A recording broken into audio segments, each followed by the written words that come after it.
Bonsoir à tout le monde. Bonsoir, bonsoir, bonsoir, bonsoir, bonsoir. Bonsoir. Et Hervé, tu es online tous les vendredis soirs à partir de 21 h ou bien quoi?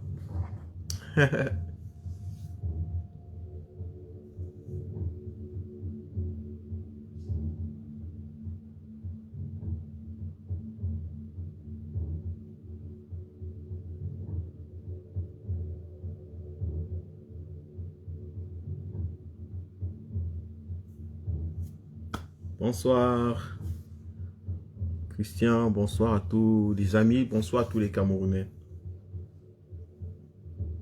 Content de savoir que vous êtes là. Et je sais que vous êtes en train de préparer les fêtes. Préparer le 31. Bonne année, bonne année. Que cette année soit une année de santé, de gloire et de quoi pour toi. Oui, bonne année.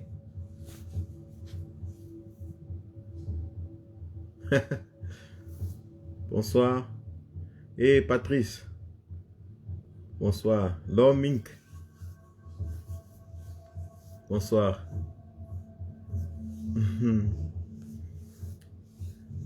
Je ne dors pas encore. Lomink, je suis encore là. Je profite du temps pour passer avec les Camerounais. Parce que je sais que demain, de toute façon, à partir de demain, ce sera très très difficile de rencontrer quelqu'un dans les réseaux sociaux. Et même si tu le rencontres, ça sera très rare de rencontrer quelqu'un qui te parle de politique et qui a envie de suivre parler de la politique de son pays, du Cameroun, de la situation de son pays. Ça sera très rare, très rare, très très. Donc j'espère que vous portez très bien.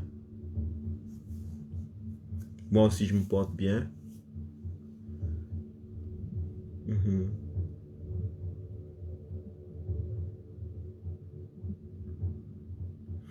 Donc en fait ce soir je voulais passer un petit moment avec vous et en ce qui concerne la lutte pour la libération du Cameroun, qui est une question de fierté pour moi, qui est un projet de vie, en fait. Et je pense que pour beaucoup d'entre vous aussi, c'est pareil. Et aujourd'hui, je voulais qu'on ait une réflexion sur l'importance de la souffrance dans la libération d'un peuple. Parce que, à mon avis, je, suis- il est- je pense qu'il faut que on puisse éclairer les Camerounais, rendre plus conscients les Camerounais de leur existence quotidienne et de telle sorte qu'ils puissent prendre des choix, qu'ils puissent faire des choix et des bons choix, qu'ils puissent être capables, qu'ils puissent avoir le courage de prendre des décisions et des bonnes décisions. Lucien, mon grand frère, Lucien Mvouna, mes frères du PCAN. Hein, Lucien, tu es mon grand frère du PCAN.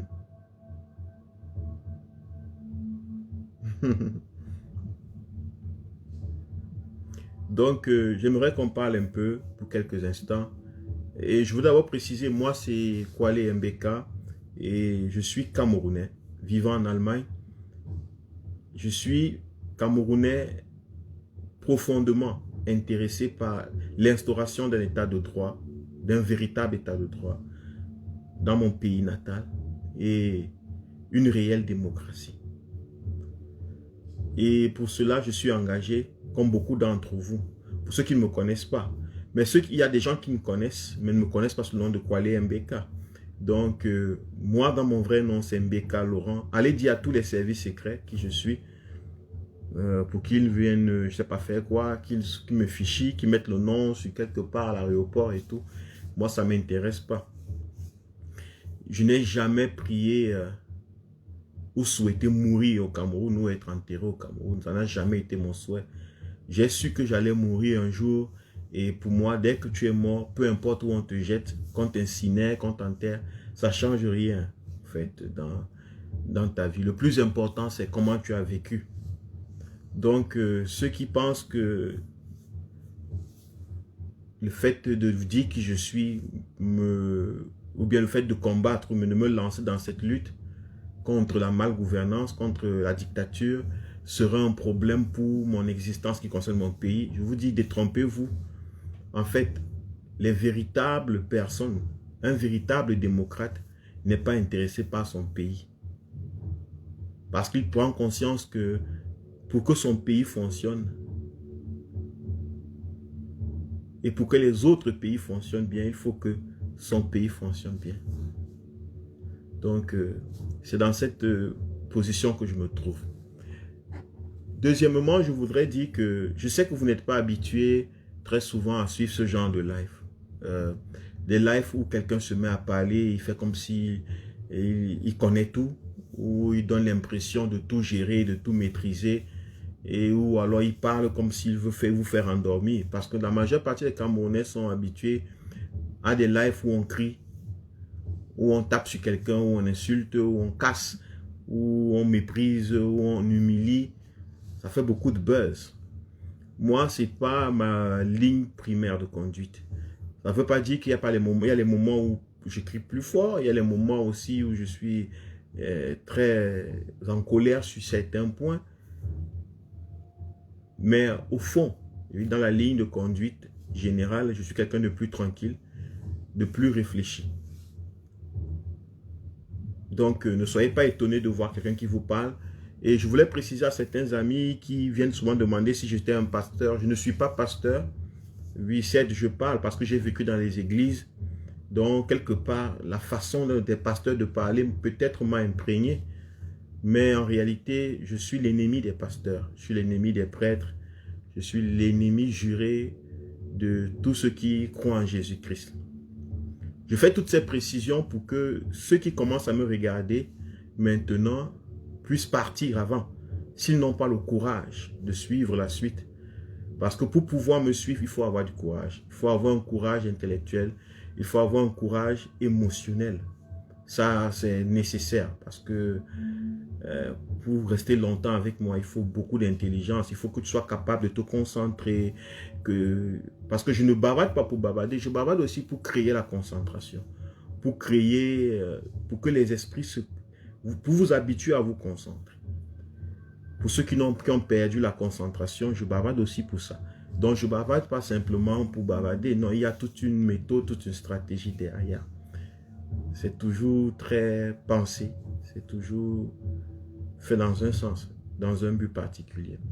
Donc, ce soir, je voudrais encore préciser que je suis de tout cœur, tout engagé auprès et autour du président élu Maurice Kamto, parce que pour moi, il représente l'espoir d'une réelle démocratie au Cameroun. Le président élu Maurice Kamto, c'est pour moi l'espoir. Nous n'avons pas encore la démocratie. Nous sommes en pleine dictature, en plein système féodal. Nous ne sommes pas dans une démocratie où c'est le peuple qui gouverne, où c'est la majorité qui gouverne. Non, nous ne sommes pas encore. Donc c'est l'espoir. Et beaucoup me demanderont pourquoi je pense que c'est l'espoir. Parce que, à mon avis, je n'ai pas vu autre option. Selon mes capacités intelligentes de réflexion, je n'ai pas vu quelqu'un d'autre. Et les gens me diront, mais est-ce que je pense que c'est simplement la politique qui peut changer les choses? Ou bien est-ce qu'on est obligé de faire la politique ou adhérer à un parti politique ou soutenir la vision d'un leader politique pour pouvoir changer les choses? Moi, je dirais oui et non. Oui, dans quel sens? Je commence par oui. Oui, parce que un pays ne se gère pas par hasard. Un pays ne fonctionne pas dans le hasard. Un pays fonctionne de manière structurée, organisée. Et dans l'organisation d'un pays, il y a la gérance, il y a la politique. La politique fait partie de l'organisation. En fait, la politique, c'est l'envie, la science, l'exercice de l'organisation d'une société. C'est ça la politique. Et je ne sais pas comment on peut atteindre, quels qu'en soient les objectifs dans une société, s'il n'y a pas une politique qui permet, qui crée une atmosphère où les gens sont capables d'atteindre cela. Donc, toutes les choses pour moi sont superficielles. Non, non parce que dans la perception des gens, quand tu dis que tu fais politique ou bien tu parles de la politique, les gens se disent que la politique est un titre. Ce n'est pas un titre. Ce n'est pas, on n'apprend pas ça forcément à l'école. La politique, c'est quelque chose qu'on vit tous les jours. On la subit, on la vit ou on la fait. Donc, qu'on le veuille ou non, qu'on le sache ou pas, on a toujours fait la politique. Donc, vous n'êtes pas obligé d'être un homme politique en tant que institution ou bien en tant que activité professionnelle, n'est-ce pas? Vous n'êtes pas obligé pour agir dans votre pays. Mais vous ne pouvez qu'agir à travers la politique. C'est ça le comble, le paradoxe, c'est que vous ne pouvez pas agir au-delà de la politique du pays. Par exemple, je prends un exemple. Vous ne pouvez pas construire dans un pays où la politique qui gouverne ce pays empêche les constructions, par exemple. Même si vous avez une très belle intention de le faire, vous ne pouvez pas. Et même si vous le faites, vous ne pouvez que le faire dans le cadre de la politique qui est exercée ou bien implémentée dans cette société. Donc, la politique, c'est tout. Il n'y a rien sans la politique. Et la politique n'est rien sans tout. Ce qu'on a toujours fait croire aux Camerounais, c'est que la politique était quelque chose à part. Et la vie de tous les jours est quelque chose à part. Non, mais la vie de tous les jours en société est gérée par la politique que mènent les gouvernants de cette société. Si les gouvernants de cette société décident d'augmenter les impôts parce qu'ils ont besoin de plus d'argent dans leur poche, ils vont l'augmenter et vous, les commerçants, les travailleurs, les consommateurs, vous allez subir l'impôt. C'est ça la politique. Vos impôts, c'est la politique. Votre éducation, l'école où vous envoyez vos enfants, c'est la politique qui permet ça. Le travail que vous avez, c'est la politique. Les activités que vous exercez, c'est la politique en fait. Dans votre pays, dans votre société, particulièrement au Cameroun, c'est la politique camerounaise qui donne place à ce genre de choses. Donc, pour moi, c'est inséparable. Il est inséparable il est stupide même à la limite. C'est sauvage, c'est illettré, c'est inculte. À la limite de vouloir séparer les activités dans une société et dire il y a une activité qui est séparée de l'autre. La politique, c'est autre chose et le commerce, c'est autre chose. Non. Le commerce est dirigé par la politique mise en place. La qualité du commerce d'un pays, la quantité des revenus commerciaux, la quantité des activités commerciales et la qualité de ces activités est dépendante de la politique implémentée dans ce pays. Donc la politique, ce n'est pas simplement des hommes, mais ce sont des idées mises en œuvre dans un pays. Donc il n'y a pas de séparation. Donc ce soir, j'espère que j'ai été clair pour que les gens ne reviennent pas me questionner et qu'ils aient l'impression. Mais si je n'ai pas été clair, vous pouvez poser les questions si vous voulez. Je voudrais parler de l'importance de la souffrance. La souffrance et son implication dans la lutte pour la libération d'un peuple, particulièrement la libération du Cameroun. Il y a quelque chose que j'ai constaté dans mon parcours, on peut dire parcours vita, dans le parcours de ma vie, c'est que, et pas simplement chez moi, j'ai aussi observé chez la majeure partie des gens autour de moi, dans mon environnement, c'est quoi? C'est que on nous a éduqués, on m'a éduqué à éviter la souffrance. On m'a éduqué à l'idée que la souffrance serait la pire des choses qui puissent m'arriver. La souffrance. Que nous devons tout faire pour éviter la souffrance. Et cette éducation a été faite de plusieurs manières. On ne vous disait pas directement que éviter la souffrance, mais on commence à vous dire par exemple que Jésus-Christ sauve, par exemple. Jésus-Christ sauve. Jésus-Christ sauve de quoi? Qui veut être sauvé? C'est quelqu'un qui souffre. C'est quelqu'un qui est misérable. C'est quelqu'un qui est soit malade. C'est quelqu'un qui est soit perdu, soit égaré. Ça dépend. Quelqu'un qui se sent malsain ou qui a besoin d'une aide, je ne sais pas. Jésus-Christ sauve. Et que si tu donnes ta vie au Seigneur Jésus-Christ, tu seras sauvé. Tu n'auras plus les problèmes que tu as. Ou du moins, tu vas les oublier. Parce que les problèmes, d'après la Bible, sont résolus après la mort. Donc, pendant que tu vis, au moins, tu pourras les oublier. Tu pourras les surpasser, tu pourras les transcender. Mais pourquoi on veut transcender les problèmes? On veut transcender les problèmes parce qu'ils nous font souffrir. On veut éviter les problèmes parce qu'on nous fait souffrir d'avoir des problèmes. Des soucis, je n'ai pas ceci, je n'ai pas cela, je veux ceci, je veux cela. J'aimerais avoir ceci, je veux me marier, je n'ai pas de mari, je veux les enfants, je n'ai pas d'enfants, je veux le travail, je n'ai pas de travail, mon enfant est malade, je ne peux pas le soigner. Ça fait souffrir. Donc, j'ai constaté que dans tout ce que nous faisons dans la vie, la souffrance a un rôle essentiel. Elle est comme un panneau de signalisation.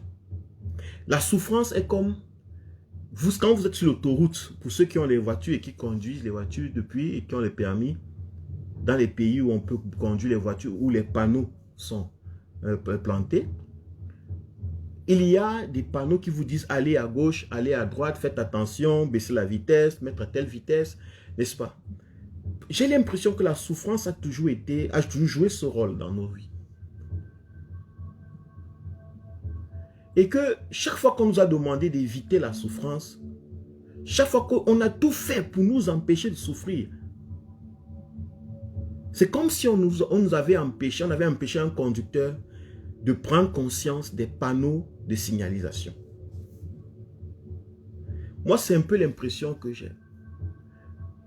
Au Cameroun, les Camerounais souffrent énormément. Mais l'éducation nous demande, fait en sorte que le Camerounais veut éviter de souffrir. De telle sorte que, même lorsqu'il souffre, il préfère ne pas prendre conscience qu'il souffre. Parce que ça fait souffrir de prendre conscience qu'on souffre. Ça fait souffrir de savoir, d'être conscient qu'on souffre.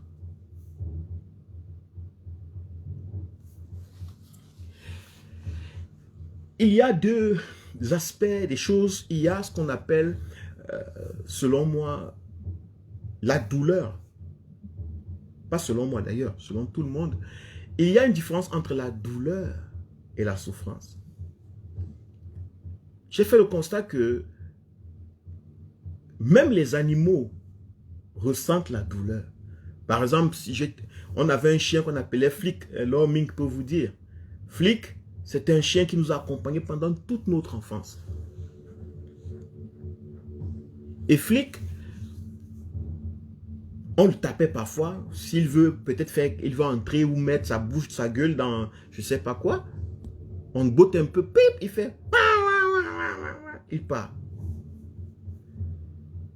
Le chien ressent la douleur. Nous aussi, nous marchons parfois, on te bouscule, quelqu'un te coude, quelqu'un te piétine, tu cries, aïe, mon pied, tu n'as pas vu mon pied? Tu ressens la douleur. Mais il y a quelque chose qui nous différencie avec notre chien et nous, c'est la souffrance. C'est que notre chien ressent la douleur comme nous. Nous ressentons la douleur comme notre chien, mais notre chien ne souffre pas. Notre chien ne souffre pas. La preuve, vous pouvez taper votre chien, vous pouvez casser sa gueule, Vous pouvez le chasser, lui verser de l'eau. Il va partir en criant. Mais 2 minutes après, vous dites, flic, flic, flic, pitou, pitou.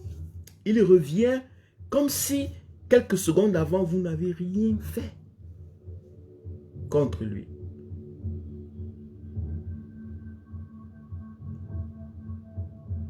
Mais tapez un être humain, cassez-lui la gueule, piétinez-le consciemment.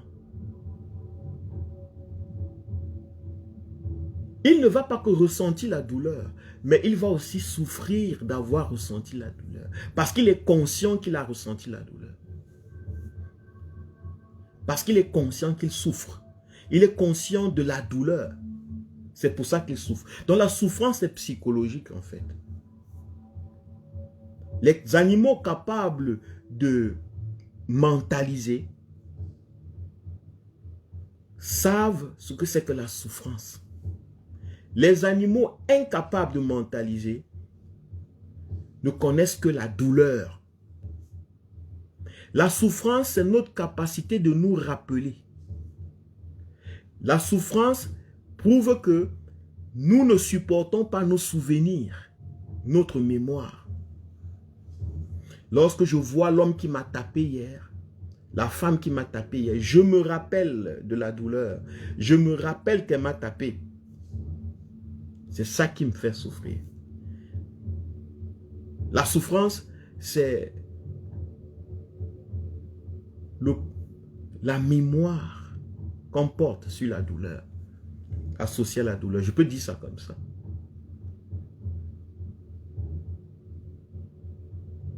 Donc, les Camerounais sont donc, comme presque tous les êtres humains, des êtres humains qui peuvent souffrir.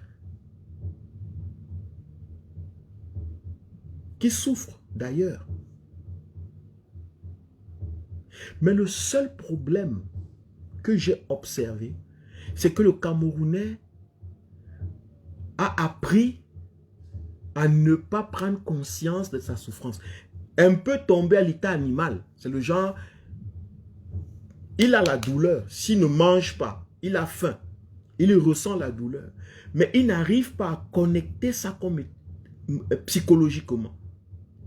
Et même lorsqu'il connecte psychologiquement le souvenir à sa douleur de ne pas manger, il a toujours une idée qui lui dit, c'est ok. Tu peux t'en passer. Tout ira bien. Oublie ça. Oublie ça. Donc les Camerounais oublient qu'ils souffrent. Et je comprends.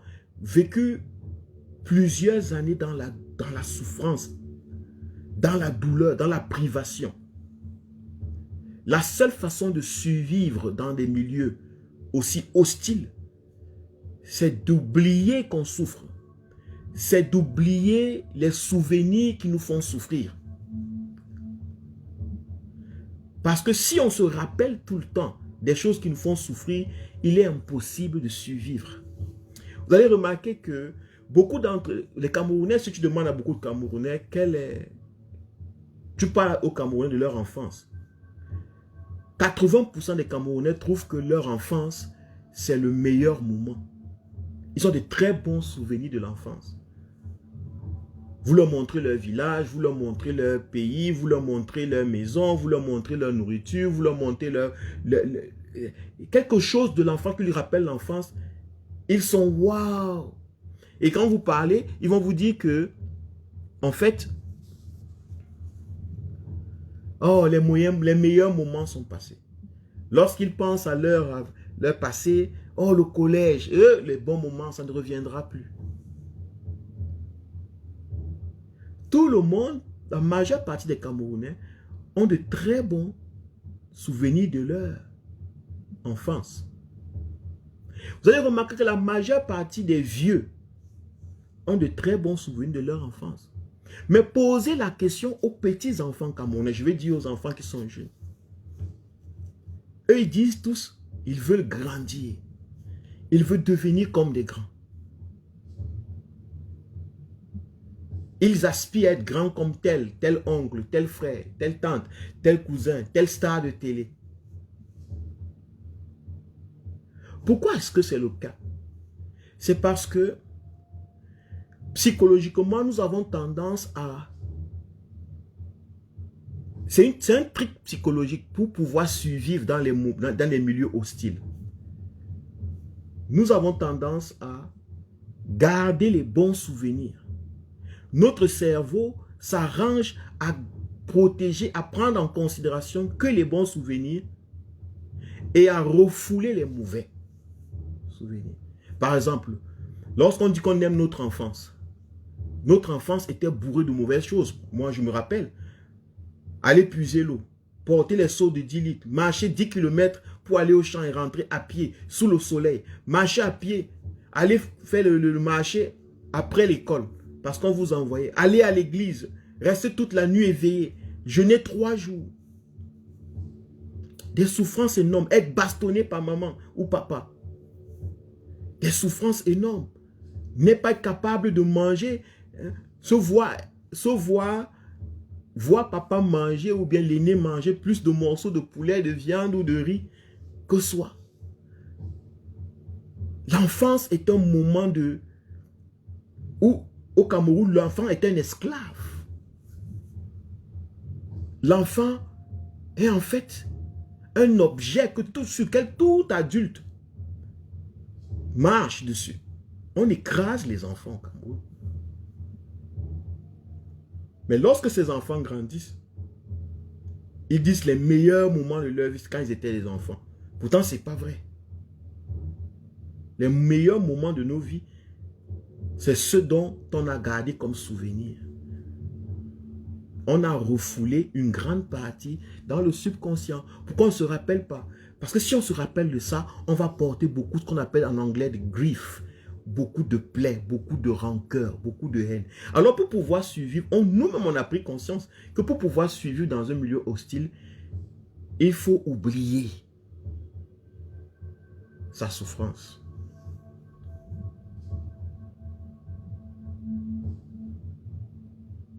Il faut oublier sa souffrance.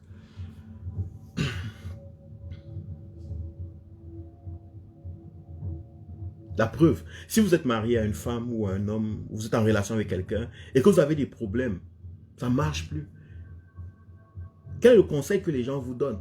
Les gens vous disent que non, tu ne vas pas faire ça. Rappelez-vous de vos bons moments. Il y a ce genre de conseil qu'on donne à des couples. Que rappelez-vous de vos bons moments.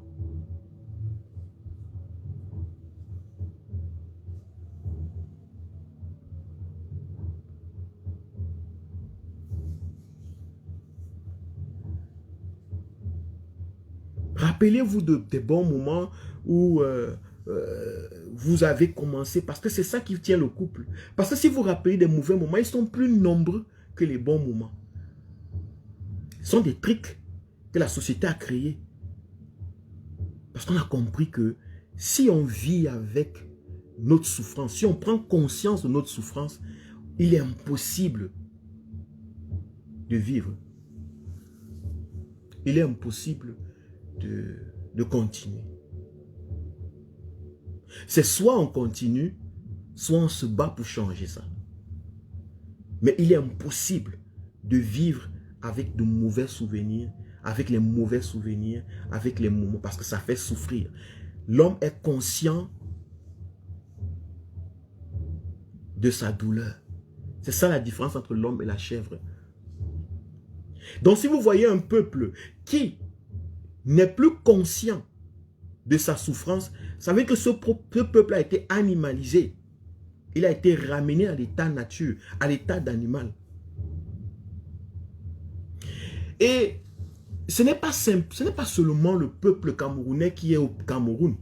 À mon constat, même dans la diaspora, même parmi les combattants, même dans la lutte, les Camerounais, beaucoup de Camerounais n'ont pas pris conscience de l'importance de la souffrance dans la lutte, du souvenir, de la mémoire. Voilà pourquoi vous allez remarquer que dans les pays développés, on donne beaucoup d'importance à l'histoire d'un pays. On écrit des livres Bonsoir, Bélise. On écrit des livres. On joue des films. Ça tourne en bourrique. L'histoire, ici en Allemagne, il y a des chaînes spécialisées pour l'histoire de la Deuxième Guerre mondiale. Ça tourne en rond. On veut que les gens prennent conscience de la souffrance qu'ils ont vécue. Parce que ce n'est que la prise de conscience de la souffrance qu'ils ont vécue qui peut créer un champ de possibilités. Qui peut permettre que les gens se disent, je ne veux plus vivre ceci, qu'est-ce que je dois faire? Mais si on vit avec des gens, on vit dans un monde où tout le monde essaye d'éviter de souffrir parce que la souffrance serait du diable, la souffrance serait le résultat d'un péché, d'un mal. Et tout le monde veut paraître un saint, tout le monde veut paraître quelqu'un qui s'est en sorti sur terre et qui est supposé avoir le billet pour aller au ciel. On a détruit l'importance de ce qu'on appelle la souffrance.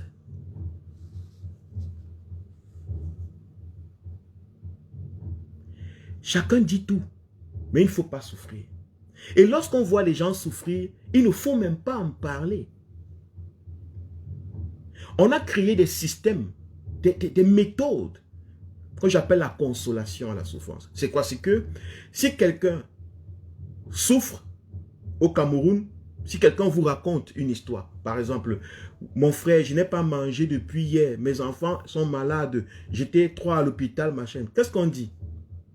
Ouais, c'est un cri, mais c'est un cri qui dit tout. Ouais, ça va aller mon frère, calme-toi, le Seigneur t'aidera. La Bible dit dans Luc chapitre ceci, et dès qu'on t'a récité tous ces versets, on t'a dit calme-toi. Tu as l'impression d'avoir transcendé ta souffrance, d'avoir compris le problème. Au Cameroun, la consolation est le mode de fonctionnement. Et quand je dis au Cameroun, je parle des Camerounais. Pas simplement Cameroun en tant que zone géographique. Je parle ici du conscient collectif des Camerounais. On console. On ne cherche pas la solution. On ne regarde pas la souffrance profondément. On ne l'écoute pas. C'est un peu comme vous conduisez, vous ne regardez pas les panneaux de signalisation. Vous voulez aller à Douala? Vous prenez la route de Yaoundé ou de Bafoussam pour Douala. Vous ne connaissez pas où vous allez, mais vous ne voulez pas regarder les panneaux de signalisation. La souffrance, lorsqu'on ressent la souffrance, c'est un signe. On devrait plutôt prêter attention aux signes que de chercher directement les consolations. C'est ce qu'on devrait normalement faire. Les êtres humains qui ont 2 cellules nerveuses qui fonctionnent, c'est comme ça qu'ils fonctionnent. Quand ils souffrent, lorsqu'ils ressentent la souffrance sur quelque chose, la perte d'un frère, la perte d'une sœur,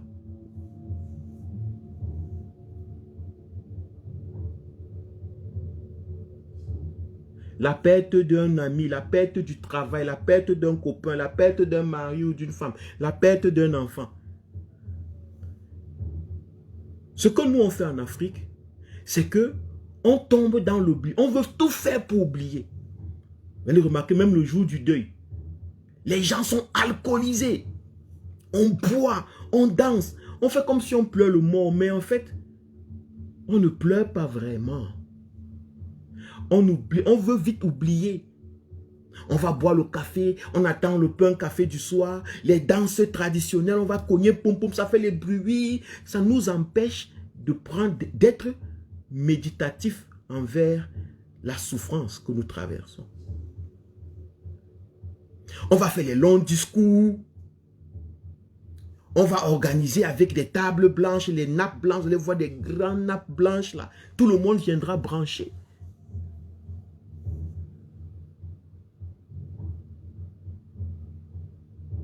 On va faire, ah Django, ah Tébédia, ah Bodia, c'est toi qui m'avais fait ceci. Comment tu me laisses avec qui? On se lamente, comme le dit Mado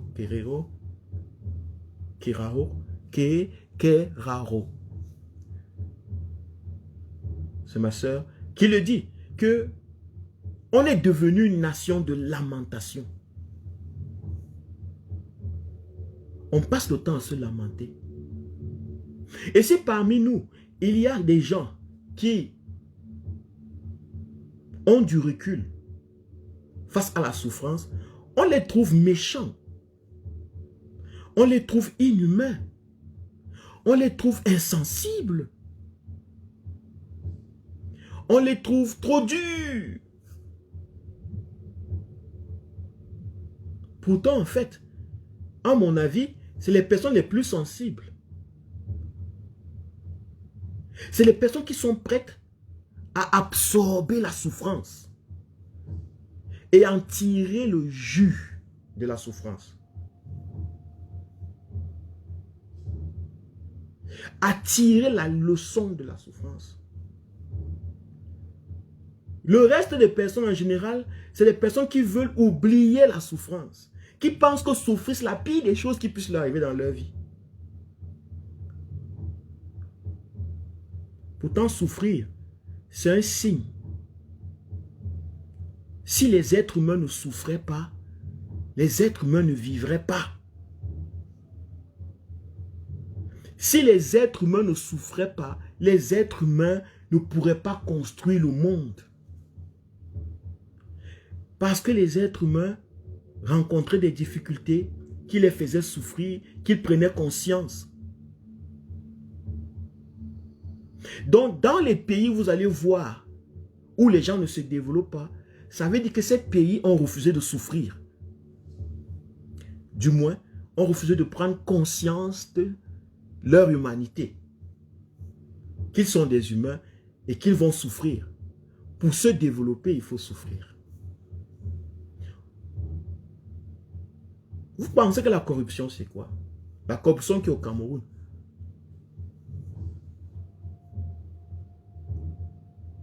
Vous pensez que la dictature, c'est quoi? Pourquoi les gens, pourquoi un peuple soutient la dictature? Parce que la dictature empêche la souffrance. Je vais vous dire, la dictature empêche que les gens souffrent. Du moins, la dictature empêche que les gens prennent conscience qu'ils souffrent.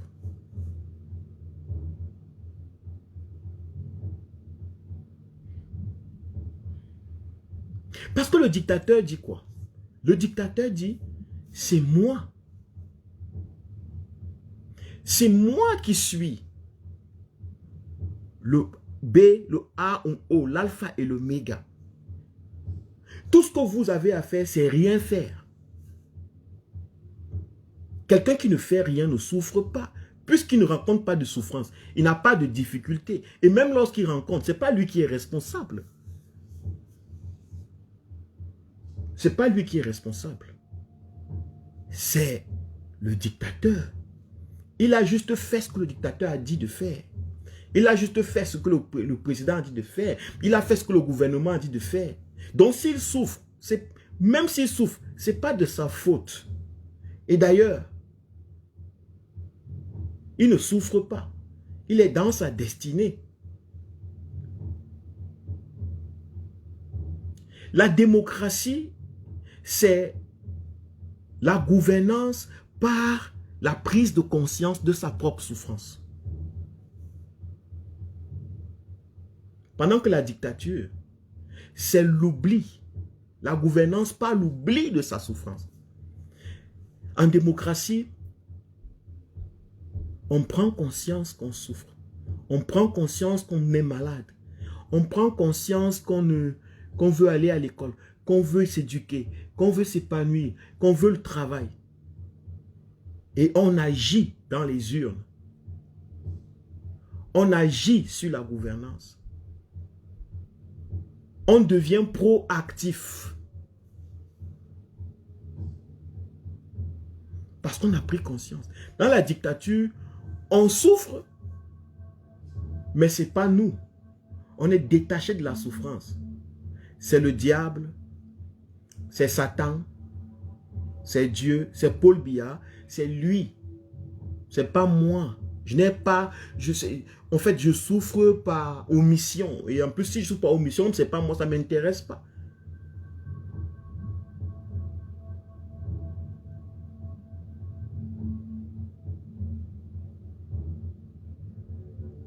Donc le peuple camerounais est donc dans cet état où la souffrance doit faire tout pour que la souffrance doit être oubliée. Vous allez constater, dans le combat par exemple, on va vous dire que les prisonniers politiques doivent être pris en charge.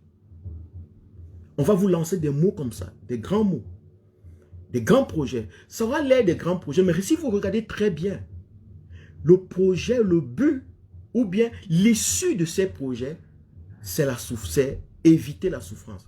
Empêcher que les gens ressentent la souffrance. Le but véritable, veut dire que la source de cette idée, ça vient de cette idée, de cet esprit qui pense que souffrir devrait faire pour être évité. Même s'il faut qu'on garde un régime en place pour que les gens ne souffrent pas. Ça veut dire que vous pouvez être un dictateur. Si les gens ne souffrent pas, les gens vont vous applaudir. Parce que pour les gens, ce n'est pas la démocratie qui les intéresse. Pour les gens, ce n'est pas leur liberté qui les intéresse. Ce qui les intéresse, c'est qu'ils ne souffrent pas. Est-ce que vous comprenez un peu? Est-ce que vous me cernez? Bonsoir, James. Est-ce que vous cernez jusqu'où je vais? Ce qui intéresse les gens, c'est qu'ils ne souffrent pas. Les Camerounais en particulier.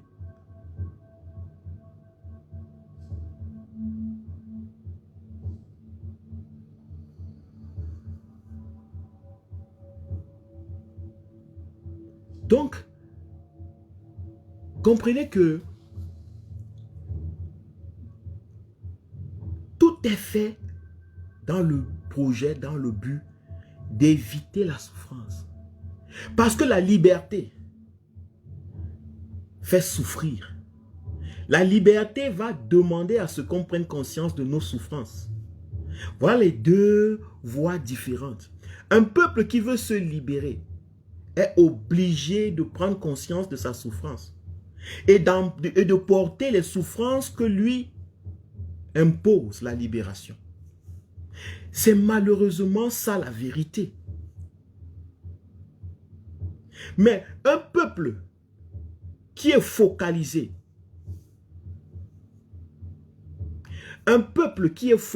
sur l'entretien, sur le fait d'éviter la souffrance, risque de rater sa libération. Risque de rater la voie qui mène à la libération.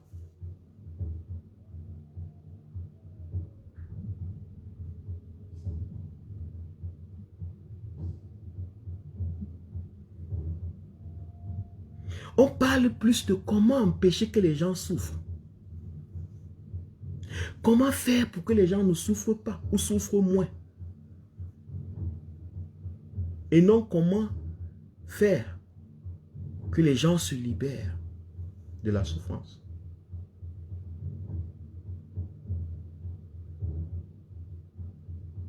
Celui qui veut se libérer de la souffrance va intégrer la souffrance comme une partie du processus de libération. Celui qui veut éviter la souffrance ne va jamais intégrer la souffrance. Il va tout faire pour battre de l'aile à la souffrance. Il va mettre toutes les dispositions en place pour ne pas souffrir. Il va chercher les zones de confort.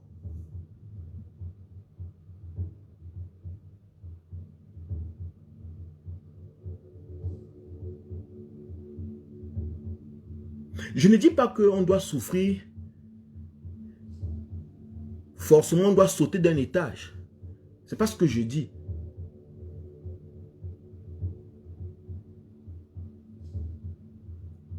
Je dis que celui qui intègre la souffrance, en général comme une partie de sa vie, Celui qui embrasse la souffrance a la possibilité de se libérer. Mais celui qui évite de souffrir a évité tout moyen de libération. Parce que pour se libérer, il faut se souvenir de ces difficultés. Il faut avoir la mémoire de ces difficultés. Et la mémoire de ces difficultés, ça fait mal. De se rappeler de ces souffrances, ça fait mal. Ça donne les soucis. Voilà pourquoi on veut que les gens ont le stress, les gens sont soucieux, les gens ont ceci, les gens ont cela. Parce qu'ils se rappellent. Vous ne verrez jamais une chèvre qui a le stress, une chèvre stressée, ou une chèvre ou un mouton qui a le burn-out. Le burn-out, le stress, c'est les problèmes des humains. Parce que les humains sont conscients de ce qui leur manque.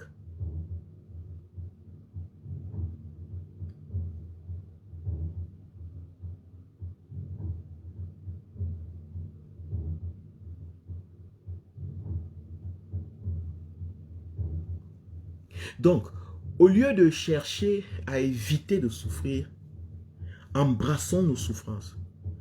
Nous sommes un peuple qui souffre énormément. Vous avez vu quelques jours, il y a quelques jours, un accident de circulation. Où j'ai fait un post où je disais, je suis content. Je suis content que la mort ait apporté une leçon encore nouvelle. Que la mort soit si répétitive. Parce que les Camerounais ne comprennent pas quand il n'y a pas la mort. Ou alors, la seule façon que la vie a trouvé, eux, de leur enseigner les leçons, c'est de les tuer atrocement. Et des gens se sont levés, des gens ont dit, combattant, c'est méchant ce que tu dis. Même si c'est comment on ne peut pas se réjouir de la mort des autres. Moi, ce que je veux vous poser comme question, que pensez-vous honnêtement que, à quoi ça m'intéresserait, moi, la vie des autres, des gens qui étaient dans les cars, par exemple, qui ont voyagé. Leur vie ou leur mort ne me dirait rien, en fait. Pas parce que ce n'est pas des êtres humains. Je ne les connais même pas. Pourquoi me réjouir des choses qui ne sont pas à ma portée ou qui ne sont pas à ma maîtrise? Moi, je me réjouis ou je m'énerve des choses que je peux. Quand peut-être je peux faire quelque chose, je n'ai pas pu le faire, je m'énerve. Quand peut-être je ne me réjouis pas ou je ne suis pas content. Quand peut-être j'ai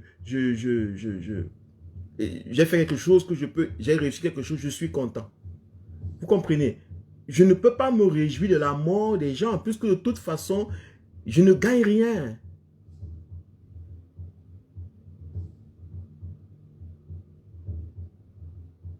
Je ne gagne rien à ce qu'il meure. Donc vous ne pouvez pas venir et dire, frère Camerounais, tu te réjouis de la mort, c'est pas bien. Ça c'est toujours cette fuite facile face aux réalités, face au choc des leçons, face à la difficulté de la réalité. La réalité est tellement grise. Voilà pourquoi les gens aiment dormir. Parce que dans le sommeil, ils rêvent qu'ils sont des rois, des chefs, des chefs, des grands garçons, des grandes filles, des princes et des rois et des reines. La réalité est grise, elle est toute, vraiment n'a même pas parfois de goût. Et c'est ce que j'aime dans la réalité, parce que la réalité n'a pas de goût. C'est nous qui devons lui donner un goût.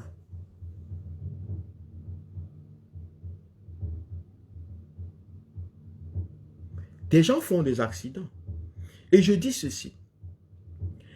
Vous voyez un groupe de Camerounais qui se lèvent parce que c'est les fêtes, remplissent les cars par centaines, et c'est un rituel au Cameroun. Ils connaissent les routes du Cameroun, ils connaissent l'état de leur conducteur, ils connaissent leur état financier. Ça veut dire qu'ils ne peuvent même pas se payer des bus de bon état, parce que les transports coûtent dépendant de tes moyens au Cameroun. Ici, le tramway, c'est pour tout le monde. Le RB, c'est pour tout le monde. Ce qui peut différencier à l'intérieur, c'est la classe 1, la classe 2. Mais l'avion, c'est pour tout le monde. Donc, lorsque l'avion veut décoller, on prend conscience que l'avion est en bon état. Parce qu'il transporte tout le monde, toutes les classes. Mais au Cameroun, il y a les bus de classe. Ça veut dire que le bus des gens qui sont comme ceci.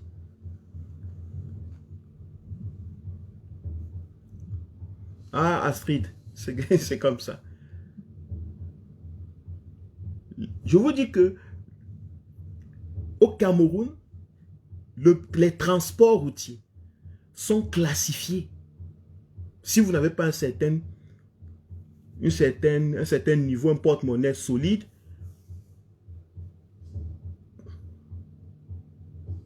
vous ne pouvez pas vous offrir même un bus où il y a une bonne place. Ceux qui n'ont pas d'argent entrent dans des bus où on s'assoit par terre. Les fourre-tout, les tombeaux ouverts, comme je les appelle. Voilà donc des Camerounais qui sont prêts à prendre les risques, connaissant bien tous les manquements qu'il y a dans le pays. Parce que s'ils avaient la mémoire de leurs souffrances, ils devaient se rappeler des autres souffrances, les gens qu'ils ont perdus dans ce Cameroun, à cause des surcharges, à cause des mauvaises routes, à cause des mauvais moyens de transport.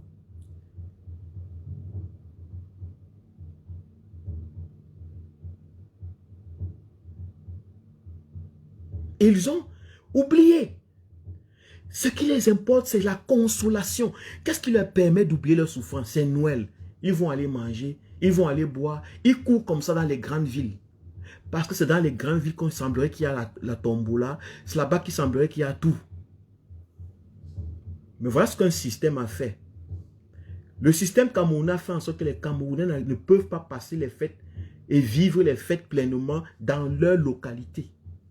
Ça, c'est le régime camerounais. Voilà ce qu'il a fait. Mais le Camerounais a oublié ça. Il est dans la consolation. Je m'en vais. Ils vont donc surcharger des bus. Et la physique, même la voiture que vous voyez là, pour que ça roule d'une certaine façon, il faut des conditions. Ici, dans les pays où on a pris conscience, où on se rappelle de nos souffrances, dans les pays où on a pris conscience que l'homme peut souffrir, même lorsque vous avez une voiture de 5 places, le nombre de personnes que vous mettez dans cette voiture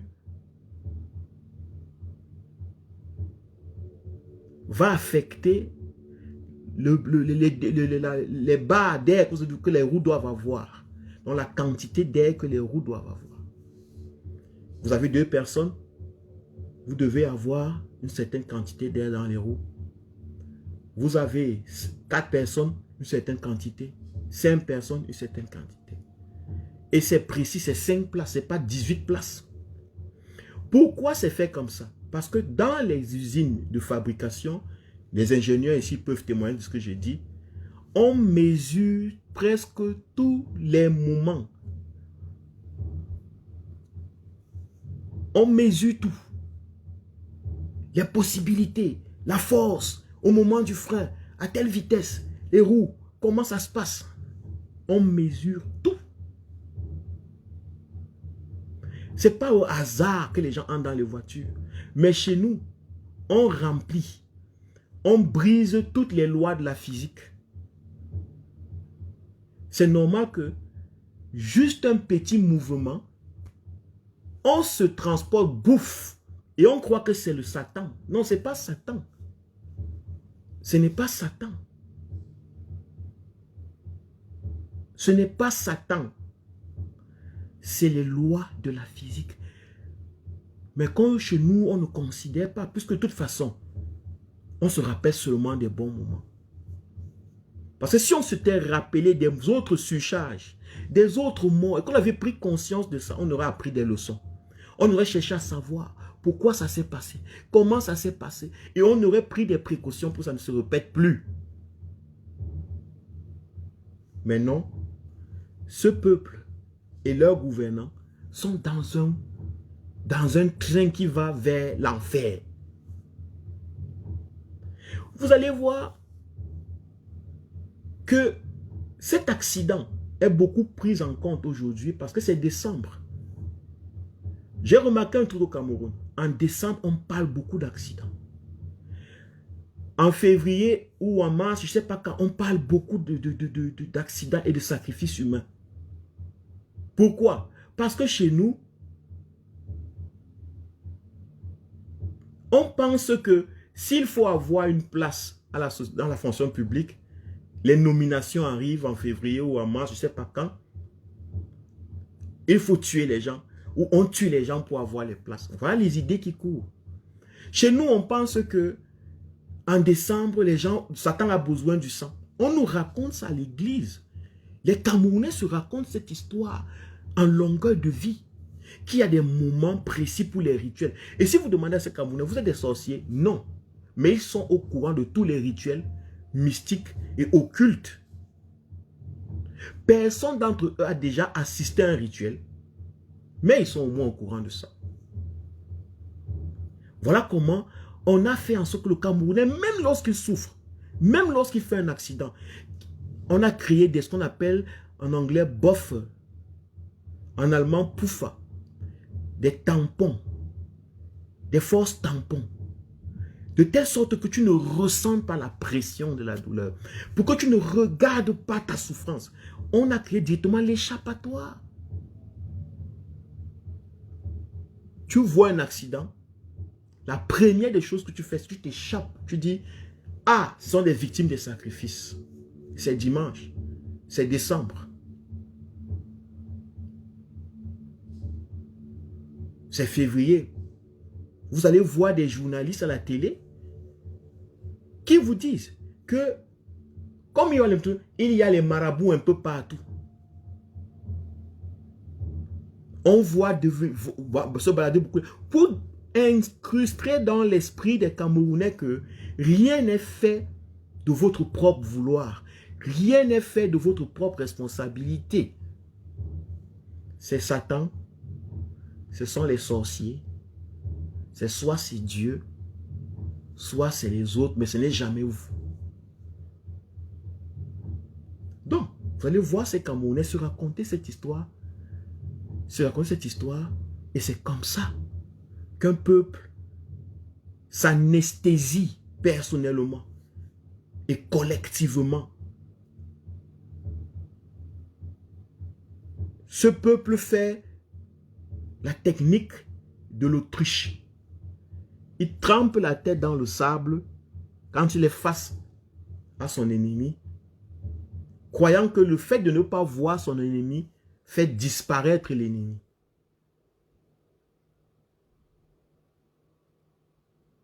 On dit, c'est les sacrifices humains.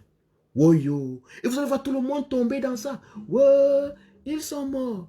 Wow, ils sont morts. Oh Seigneur, Seigneur mon Dieu, aide-nous. Viens-nous en aide.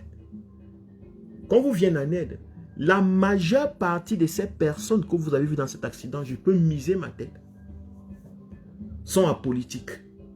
Parce que quelqu'un qui est politique ne peut même pas prendre ce genre, ne peut pas fonctionner comme ça. Quelqu'un qui est dans la politique ne peut pas. La preuve, ceux qui font la politique sont soit dans le RDPC, soit dans le MSC, soit dans le PUS, et ils sont en train de faire politique. Ils ne sont pas dans ces accidents. Demandez où sont les leaders politiques. Ils ne sont pas dans ces accidents.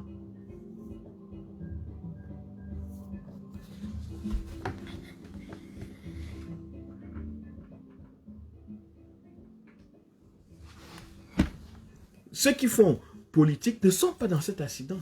Vous les voyez aux chaînes de télé, bien habillés. Ils ont des voitures, ils ont des grosses maisons. Regardez la maison de Maurice Kamto. C'est des villas, c'est des palais. Regardez la maison de Penda Koka.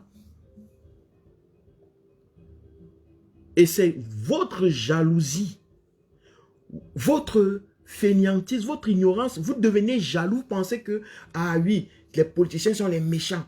Parce que vous, vous mourrez dans les accidents de circulation. En tas, comme des animaux. Et eux, ils continuent à vivre. Ils continuent à voyager. Vous commencez à avoir l'impression que Ça ne peut qu'être possible parce qu'ils tuent les gens. Non, c'est parce qu'ils font la politique. Vous, vous êtes apolitique. C'est pour ça que toutes les pires des choses vous arrivent.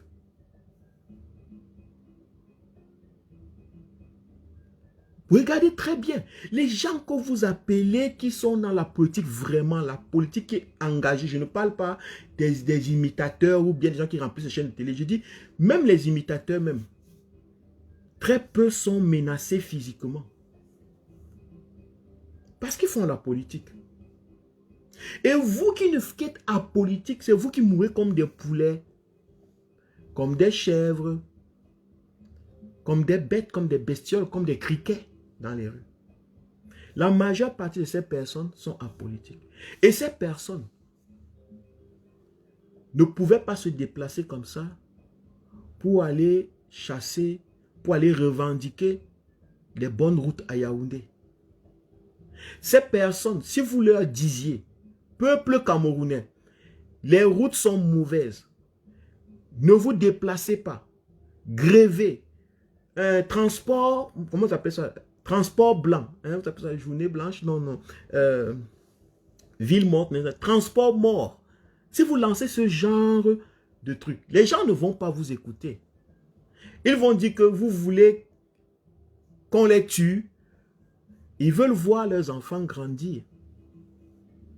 Pourtant, vous leur parlez de la réalité, de quelque chose qui fait partie de leur quotidien. Mais ils ont nubilé leur souffrance.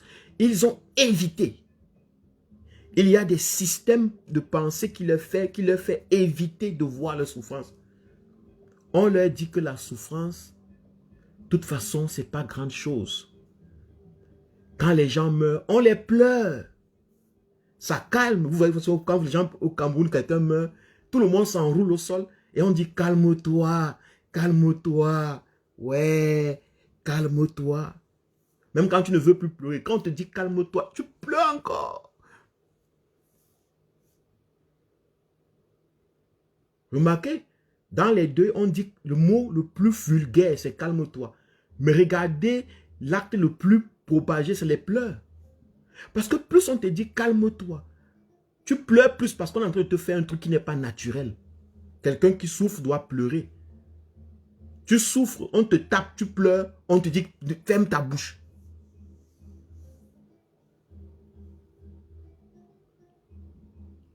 Tu souffres, on te dit que tu n'as pas le droit d'ouvrir ta bouche. Calme-toi. Ouais, ne pleure pas. Hein, voici, essuie tes larmes. On te donne une bière. Dès que tu bois ça, ton corps relaxe. Tu as fini avec. Tu commences même à penser à ta soeur ou ton frère qui a fait l'accident comme un vieux souvenir qui ne t'intéresse même pas. Et les raisons pour lesquelles ils ont fait l'accident, on a mis à tout. J'ai suivi, j'ai même posté sur mon profil un musicien de renommée au Cameroun qui dit que son accident, on voulait le manger au village. Il a répondu à une question dans une chaîne de télé, populaire sûrement. C'est mon village qui voulait me manger. Vous voyez? Et c'est clair. Dès qu'on a cette réponse, ça va. On ne fait plus de la science. On ne veut plus changer les routes. On continue comme ça. De toute façon, le jour où le village veut nous manger, il va tester. Si on est amer, si notre chair est amère, ils ne vont pas réussir et on pourra dire Dieu nous a sauvés. Si notre chair est sucrée pour les sorciers, ils vont réussir. Et puis bon, ceux qui sont restés vont dire ouais. Et les gens vont pleurer. On va pleurer. Il y a eu les morts de Ngabou. Il y a eu les morts du Nozo. Remarquez, le rituel est le même. Les gens sont devenus insensibles. Et c'est parce qu'ils ont refusé de souffrir qu'ils sont devenus insensibles. Je prends un petit exemple. Vous qui conduisez, mon frère Wako est là, il conduit. Wako et tous les autres. Vous n'avez pas encore remarqué que lorsque vous êtes sur l'autoroute, Elle va vite. Et il y a les limitations de vitesse. Moins vous regardez les limitations de vitesse, plus vous êtes insensible à la pédale. Vous allez remarquer que moins vous regardez les limitations de vitesse, plus vous êtes insensible à la pédale. Ça veut dire que quand vous allez vite, vite, vite, et qu'à un moment on dit 80 à l'heure, ou bien 120 ou 130, vous étiez à 150, 200. Si vous n'avez pas vu ce panneau, votre pied reste à 200 sur la pédale. La souffrance, c'est comme les panneaux de signalisation. Mais lorsque les gens ne regardent pas les panneaux de signalisation, ils deviennent insensibles. On a rendu les Camerounais insensibles.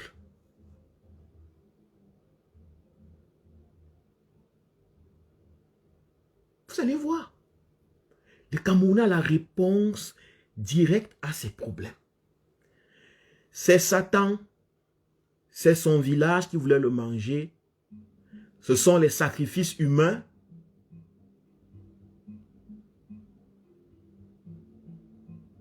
Ce sont les sorciers pour les nominations. Et c'est bon. Tranquille. Tranquille. Tout est ok. Super. On va pleurer, on va voir les morts. Il dit qu'il y a eu les morts de Ngabou. Qu'est-ce qui s'est passé? Où sont toutes les populations de Ngabou qui sont sorties lorsque le président élu Maurice Kamto était en Ngabou? Qui criait Kamto, président, Kamto. Où sont toutes les populations du Nozo qui pleuraient quand on a tué des enfants dans le Nozo? La vie a continué. On n'a pas tiré de leçons. Et lorsque vous vous levez, vous dites que vous êtes content, les gens trouvent que vous avez fait trop. Parce que nous sommes dans le culte de l'oubli.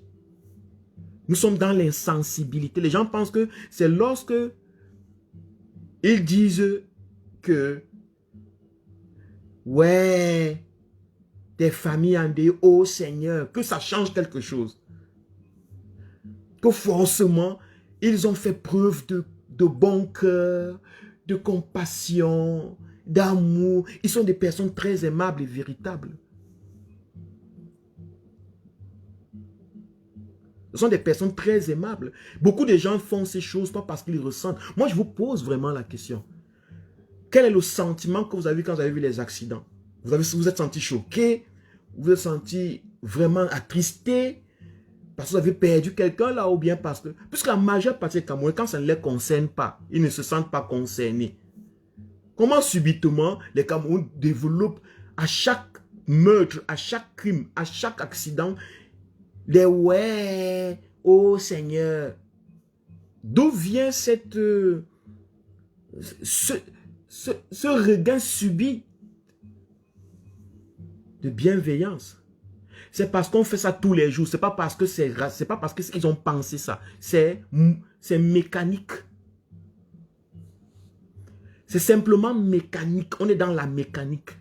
On fonctionne comme un ordinateur qu'on appuie, on a programmé, on appuie. Il voit les morts, il crie, ouais, Seigneur.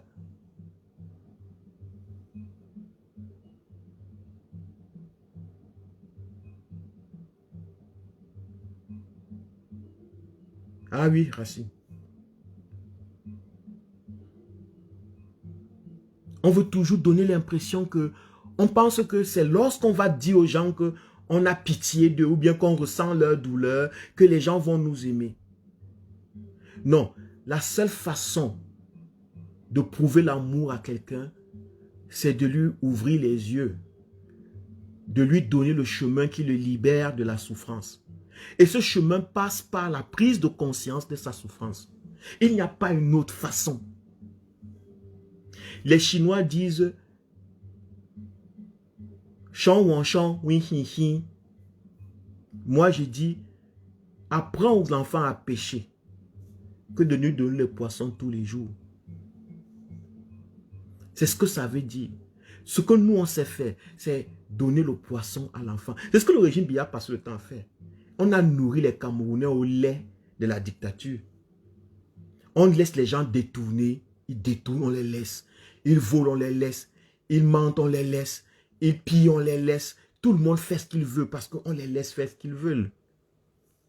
On n'a pas appris aux Camerounais à construire le pays. Tout le monde est dans les « ouais », laissons-les, prions, pleurons, pleurnichons, « ouais ». Ouais ne va pas aider. Ce qui va aider les Camerounais, c'est la vérité. Et la vérité veut que les Camerounais se soulèvent parce que la cause de leur mort, ce sont des routes qui ne le sont pas, ce sont des pistes. Je n'ai rien contre le désir d'aller fêter ailleurs. Même en Europe, on a créé les routes, les gens voyagent pour aller fêter. J'ai tout contre la qualité de vos voyages. J'ai tout contre la qualité des voyages de mes gens. La qualité des transports qu'ils utilisent. Et tout ça est géré par la politique. Tout ça est gouverné par la politique.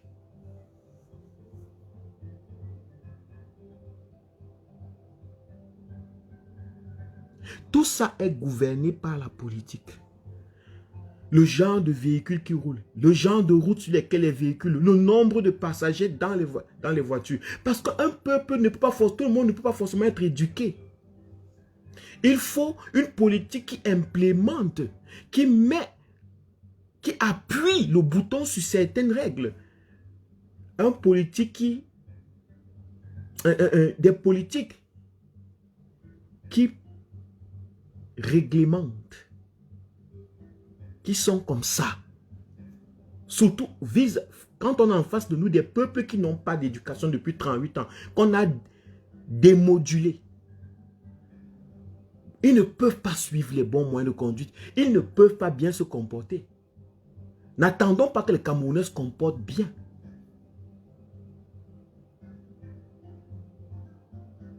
Vous allez demander à un Camerounais de prendre un bus où on prend chacun à sa place. Ces bus coûtent 2 fois le prix des bus où il peut s'asseoir par terre. Ne demande pas à un Camerounais d'acheter un bus qui est en forme. Parce que les bus qui sont en forme, qui sont nouveaux, coûtent 3, 4, 5 fois le prix des bus qui ont fait 150 ans. Il va prendre l'argent où? Les Camerounais n'ont pas des poches solides. Le pouvoir d'achat, ils n'ont pas. On leur a refusé le pouvoir d'achat. Et on fait les ouais quand il meurt. Non, un homme à qui on a refusé les possibilités va mourir.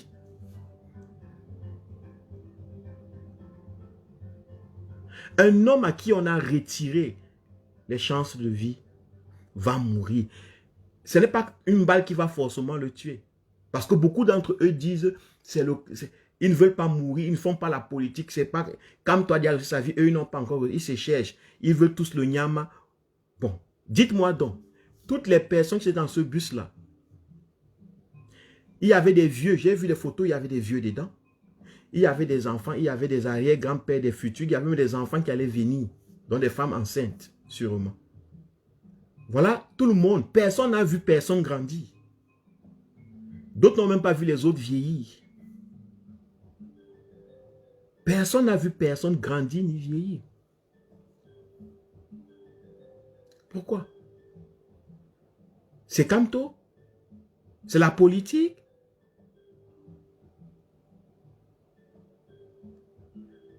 Donc lorsque vous dites, je veux voir mes gens grandir, en fait ce que vous êtes en train de dire, vous êtes simplement en train de dire, je ne veux pas souffrir pour les voir grandir. Personne ne veut souffrir pour voir ses enfants grandir. Personne ne veut faire des efforts pour voir ses parents vieillir. On pense qu'en disant, je veux voir mes enfants grandir, et ils vont grandir. Non, pour que vos enfants grandissent, il faut certaines conditions. Pour que vous voyez vos enfants grandir, il vous faut certaines conditions. Il faut que certaines conditions soient requises, qu'elles soient mises en place. Il ne suffit pas de dire, je veux voir mes enfants grandir. Mais puisque c'est facile de dire, je veux voir mes enfants grandir, là, ça vous évite de faire des efforts pour quoi que ce soit. Pour créer le chemin pour qu'ils grandissent. Vous restez là. Maintenant, Personne n'a vu ses enfants grandir dans ce bus. Personne n'a même vu ces vieillards vieillir. Les vieillards n'ont rien vu. Tout le monde est parti. Njor, gratuitement. Gratuitement. Donc vous êtes passé dans la vie, c'est comme dans une salle d'hôpital. C'est quoi? C'est que vous êtes venu ici. Vous êtes assis quelque part. Et Dieu vous a rappelé. C'est comme si Dieu s'ennuyait avec vous au ciel. Et il a choisi, va faire un tour en bas là-bas. Après, bon, prépare-toi seulement un moment où je vais t'appeler. Hein. Tu vois un peu, hein, mon fils. Et puis tu as lancé dans le ventre d'une femme. Et puis tu atterris là, tu viens. Quand les autres disent, je suis venu, j'ai vu, j'ai vaincu. Toi, tu dis, je suis venu, je n'ai rien vu et je suis parti. Tu es descendu, fait un tour et tu es parti. La majeure partie des Camerounais, vous avez intégré que vous êtes venu sur cette terre vous balader. Vous voulez voir vos enfants grandir. On fait des efforts. Faire grandir un enfant, le voir grandir demande des efforts. Mais ces efforts font souffrir.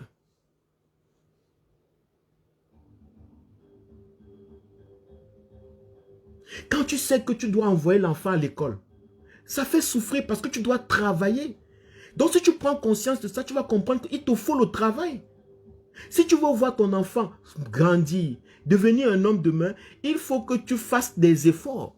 Et tu vas prendre conscience que lorsque tes efforts sont bloqués, tu sauras qui m'empêche de réaliser mon rêve. Je veux voir mes enfants grandir. Quel est le système? Quelle est la personne? Quels sont les groupes de personnes dans ce pays? Comment est-ce que le pays est fait de sorte que moi, je ne puisse pas voir mes enfants grandir? Voilà comment un homme qui veut voir ses enfants grandir fait.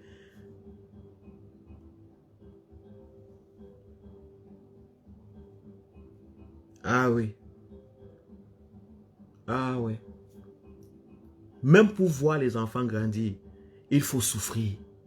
Mais pour ça, il faut reconnaître que la souffrance fait partie de la vie d'un homme. Et la souffrance, c'est ça. Ce que vous voyez les gens faire là. Se lever, revendiquer, crier. Dites non, non hold up, non à ceci.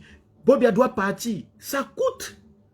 Ça coûte énormément d'énergie, de temps. Faire les lives, parler, conscientiser. Ça coûte. Ça demande tellement d'énergie, de temps. Des gens sacrifient même carrément parfois les fêtes comme ça. C'est les choses que d'autres personnes n'ont même pas. D'autres personnes seraient déjà avec leurs femmes, leurs enfants en train de faire l'amour, manger et construire d'autres enfants en plus. Mais ils ont le prix de ça. Le sacrifice de ça. Parce qu'ils savent qu'il n'y a rien qui s'acquiert. Il n'y a rien dans la vie qui s'acquiert sans accepter, intégrer la souffrance qui va avec. Aucun champion, quelle qu'en soit la catégorie, a rejeté la souffrance.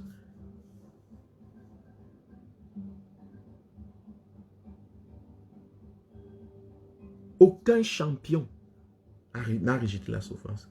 Les champions, c'est ceux qui ont accepté la souffrance pour être un premier du monde Cameroun ou le premier Usain Bolt et tout ça. Il faut intégrer la douleur des muscles. Pour travailler cette course, il faut te rappeler de l'ancienne douleur pour améliorer ton corps. That is how it is. Quels qu'en soient les domaines, hein, je ne dis pas que vous devez tous être des bons dans un domaine, je dis quels qu'en soient vos domaines. Si chaque Camerounais pouvait intégrer la douleur, la souffrance et le souvenir de cette souffrance, chaque fois, même dans la boutique, même dans la route, même au marché, partout, le Cameroun serait debout. Mais nous avons un peuple qui a rejeté la souffrance parce qu'on a éduqué ce peuple à l'idée que la souffrance est la chose qu'il faut éviter. Il faut éviter de souffrir. Fais tout pour éviter de souffrir. Même s'il faut que tu te mentes à toi-même, pourvu que tu ne souffres pas. Invente une histoire. Dis-toi que ça va. Zappe la souffrance au lieu de faire face à elle. Si tu vois même ton frère mourir sur une route écrasé par une moto qui a mal tourné, une moto qui a conduit au sens inverse, une voiture qui a conduit dans le sens inverse, c'est la sorcellerie. Ce n'est pas... Donc, ça te dépasse, c'est plus fort que toi. C'est plus fort que toi. Et oui, Christian Mata dit, il rejette, mais il souffre. En fait, c'est ça. Les gens souffrent parce qu'ils rejettent la souffrance. Ils ne sont pas mis à la souffrance. Parce qu'on rejette la souffrance qu'on souffre. On souffre parce qu'on rejette la souffrance. Le jour où nous allons embrasser, intégrer la souffrance, elle va nous transformer. Notre façon de voir la libération du peuple camerounais sera autre. On aura une autre façon de voir les choses. Maurice Kamto, le président élu, regardez très bien. Il a intégré qu'il ira en prison. Il a intégré qu'il peut mourir. Ce qui fait souffrir d'autres personnes, ce que les autres disent. C'est pourquoi les autres disent même qu'ils ne peuvent même pas s'engager un jour dans ces choses de politique. Voilà quelqu'un qui a intégré ça. Parce que c'est qu'il n'y a pas une autre façon. Il n'y a pas une autre façon. Mais lui-même il dit, il ne fait pas ça parce qu'il veut mourir. Personne ne veut mourir. Donc ne croyez pas que je veux dire que allez vous faire tuer ou bien allez vous tuer. Ce n'est pas de ça que je parle. Je parle de l'énergie qui est créée lorsque quelqu'un a vraiment intégré sa souffrance comme étant une partie. Comme étant partie de sa vie. Comme étant une force. Là, la souffrance ne devient plus quelque chose, une malédiction. Quand la souffrance est une malédiction, la vient. Et la fainéantise, le laxisme, la procrastination. Le on verra après, on va alors faire comment? Ça, c'est quand la souffrance devient une malédiction. Quand la souffrance devient une bénédiction en général, c'est lorsque la souffrance, on puise les forces pour autre chose. Pour nous faire avancer. Voilà pourquoi je ne suis pas très d'accord avec tout exercice. C'est là que je vais chuter mon live ce soir. Avec tout exercice qui a tendance à vanter ou à mettre en avant l'élimination de la souffrance des Camerounais. Écoutez très bien, je vais être précis.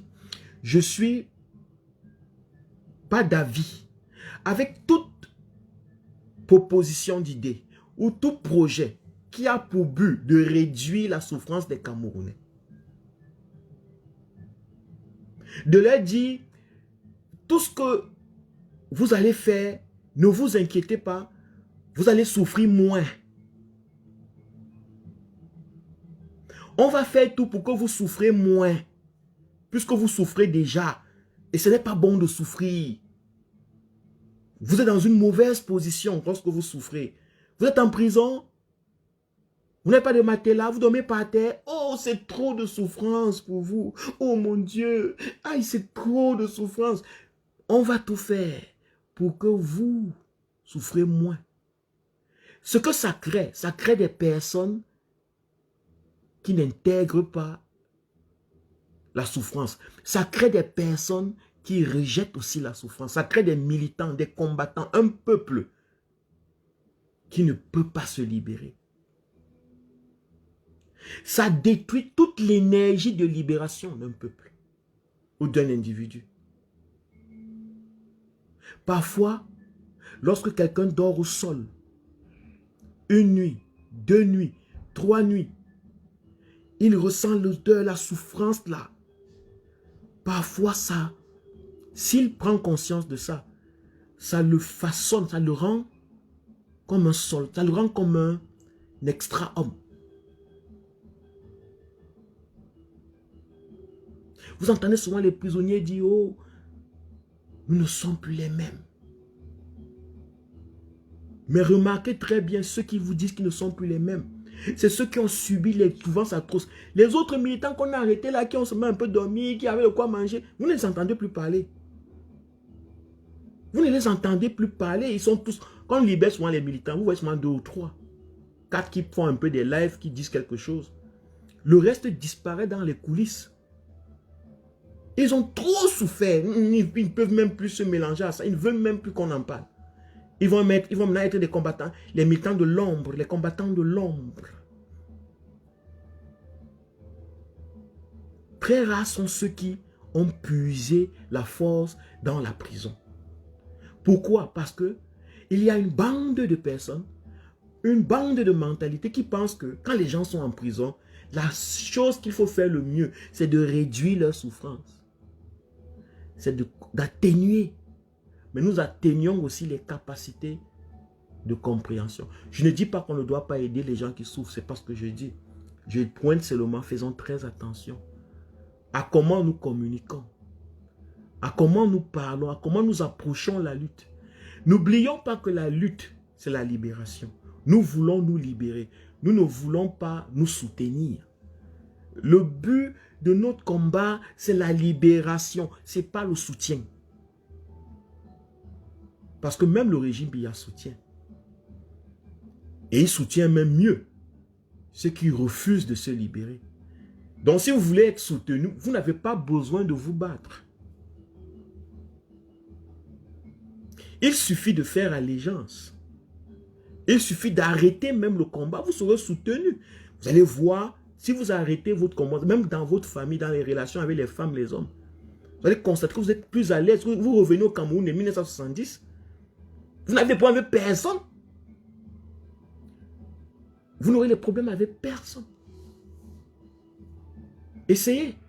Essayez de dire à un certain moment que vous ne voulez plus. Que cette chose vous dépasse. Vous allez voir les amis. Il y a des gars qui ont perdu, les femmes ne leur parlent pas. Les femmes ne leur parlent plus depuis qu'ils sont entrés dans cette affaire de Kamtola. Quand ils parlent à une grande... C'est pas ça du MS qui a fait les marches. Non, pardon, je ne veux pas les problèmes. Ça choque tellement qu'il ne veut pas souffrir de vivre avec ça. Il préfère abandonner le combat et vivre avec la petite. Parce que ne pas jouir fait souffrir. Il va souffrir s'il ne jouit pas. Et comment? Comment porter? Vivre avec cette douleur, cette souffrance. Des anciennes jachères. Non, le gars va préférer abandonner le combat. Vous allez voir des gens qui sont dans ce combat, des femmes, des hommes. Depuis qu'ils ont le combat, ils ont perdu le boulot. Les chefs les regardent avec un mauvais œil. On les appelle talibans, on les appelle ça, je ne sais pas quoi. On leur donne des noms. Mais ça fait souffrir. Dans la société, il marche, il n'a pas le travail. Avant, il conduisait une voiture. Maintenant, il ne conduit plus la voiture. La voiture du service que lui donnait MTM. Et quoi, ceci, telle maison, boîte orange, machin. Il n'a plus ça. Comment vivre sans? Ça fait souffrir. Donc, il est dans le dilemme entre se libérer et ne plus souffrir. La souffrance sociale. Qu'est-ce qu'il fait? Beaucoup d'entre eux abandonnent. Ils préfèrent ne pas souffrir. Ils préfèrent la consolation. Ils préfèrent le petit morceau de pain. Ils préfèrent la voiture, le statut. C'est comme ça qu'ils s'éloignent de la liberté. Parce que la liberté s'accompagne de sacrifices, de souffrance. Voilà pourquoi je ne suis pas d'accord avec tout projet social qui a pour but de garder les gens dans l'idée, entretenons la souffrance des gens. Entretenons, non pas la souffrance, entretenons les gens petit à petit dans une roue. Ne les laissons pas déborder. Parfois, je m'imagine, imaginez-vous, des Camerounais qui n'ont aucun soutien. Ça peut donner quel style de Cameroun? Ça peut donner un pays où les gens soit se suicident tous, soit les gens se transforment tous. Il n'y a pas deux issues. Si les gens se suicident, de toute façon, ils auraient gagné, ils ne sont plus là. S'ils se transforment, ils auraient gagné parce qu'ils ont changé quelque chose dans leur pays. Donc, vous voyez que ce n'est que dans les extrêmes que les gens agissent totalement. Dans les milieux, c'est très difficile. C'est très, très difficile. Il y a Samoura Soel Etame qui dit, je suis d'accord avec toi, mais j'aurais une question. Vas-y, pose ta question, ma soeur. Ou bien mon frère. Kamura, vas-y. C'est très, très difficile.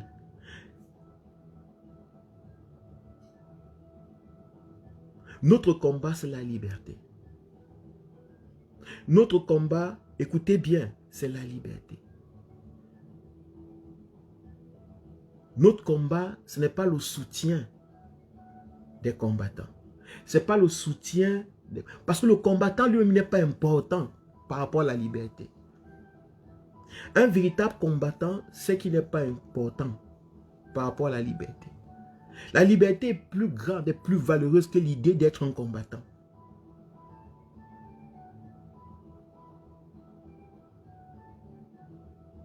La liberté est plus vaste que l'idée d'être un combattant,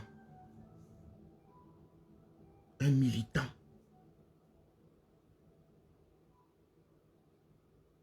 Notre combat, ce n'est pas le soutien. Parce que lorsque notre combat devient le soutien, notre communication perd le goût de liberté. Vous n'avez pas remarqué qu'on ne fait plus des lives depuis un certain moment, on ne fait plus des lives qui éveillent les consciences, qui expliquent, qui puisent dans le cœur des Camerounais une source qui essaie d'ouvrir la source de force, une énergie possible. Non, tout est maintenant autour que du soutien. Tout est devenu une affaire de soutenir. Soutenons ceci, soutenons là, soutenons ceci, soutenons. On a fini avec... C'est comme si les choses marchaient bien et que les gens avaient juste besoin qu'on les aide un peu là, par-ci, par-là. Ils s'en sortiraient. Mais est-ce qu'on peut s'en sortir dans une dictature? Même lorsqu'on est soutenu.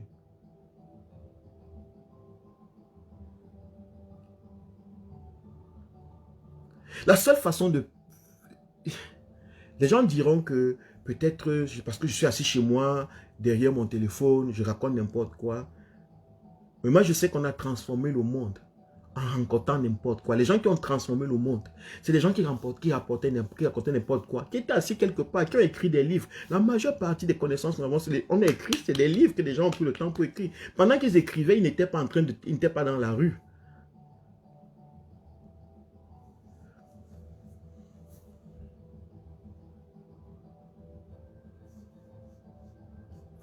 Voilà, très belle question, Samoura. Elle dit, il ou elle dit que fais-tu en Europe aujourd'hui? Pourquoi ne pas aller se battre sur le territoire pour justement lutter contre cette souffrance? Pourquoi ne rentres-tu pas au pays? Exactement. Mon frère ou ma soeur, ta question porte la réponse. Premièrement, la lutte de la liberté n'a pas de lieu, ça n'a pas de région, ça n'a pas d'identité géographique. La lutte, la liberté, le concept de liberté est universel. Ok? Donc, tu ne pourras jamais réduire une lutte avec la région ou l'importance d'une lutte ou l'efficacité d'une lutte avec l'endroit régional où les gens se trouvent. C'est impossible parce que la vie prouve toujours le contraire. La majeure partie des gens qui ont gagné des luttes les ont fait parfois, les personnes dont tu connais l'histoire, les ont fait hors de leur pays. Et d'autres sont allés gagner des luttes dans d'autres pays qui n'étaient pas les leurs.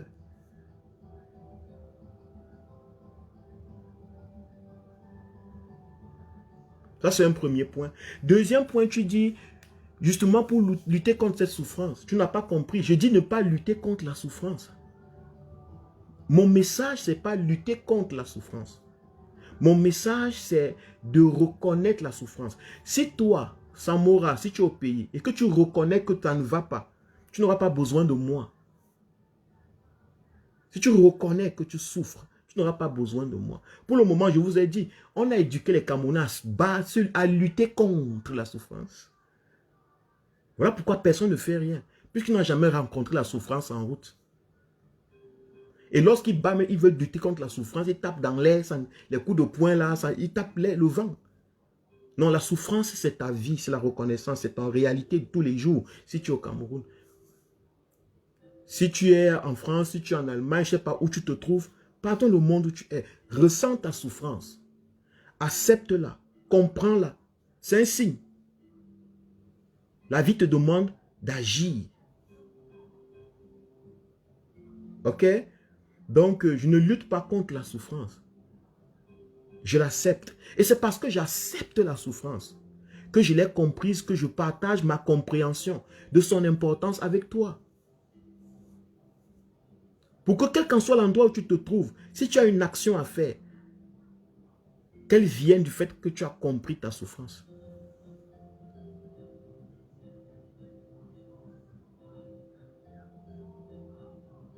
Parce que la majeure partie d'entre vous ont souvent ce concept de peur que vous mettez, vous dites, ok, toi-même qui dis aux gens là, tu as peur de partir, tu dis de sortir, tu dis de te battre, tu as peur. Le plus important n'est pas de savoir si moi j'ai peur de me battre. Le plus important est de savoir est-ce que toi tu as le courage. Parce que moi, je ne devrais pas t'intéresser. Si toi tu ressens la souffrance des Camerounais, tu vas agir de toi-même. Tu ne vas pas agir parce que c'est moi qui t'ai envoyé. Et tu ne vas pas agir forcément si moi je descends au Cameroun. Ça ne va rien changer dans ta vie. Si tu n'es même pas intéressé, au contraire, tu vas te moquer de moi. Si quelque chose que tu considères comme étant la souffrance m'arrive, ça va renforcer tes croyances à la souffrance. Tu vas dire, il est parti, on l'a mis en prison, on l'a tué. Moi, je ne pars pas. Donc, tu vois que de toute façon, ça ne va rien changer tant que ce n'est pas toi qui as l'expérience. Donc, lorsque vous êtes dans quelque chose, vous écoutez quelqu'un, posez-vous toujours la question, et moi dans tout ça? Qu'est-ce que ça me dit? Qu'est-ce que ça me parle? Et ce que je dis tout à l'heure, lorsqu'on voit les morts qui tombent dans un accident, 50 morts, on ne regarde jamais qu'est-ce que ça me dit. On tombe directement dans les ouais, pitié Seigneur, c'est tout. Pour éviter de se poser la question, mais quel est le message? Qu'est-ce que ça me transmet? Qu'est-ce que j'apprends de cette situation? On regarde, les gens sont morts. Oui, c'est eux qui sont morts. C'est pas moi. Et ils sont morts, ouais. Oh Seigneur, viens-nous en aide.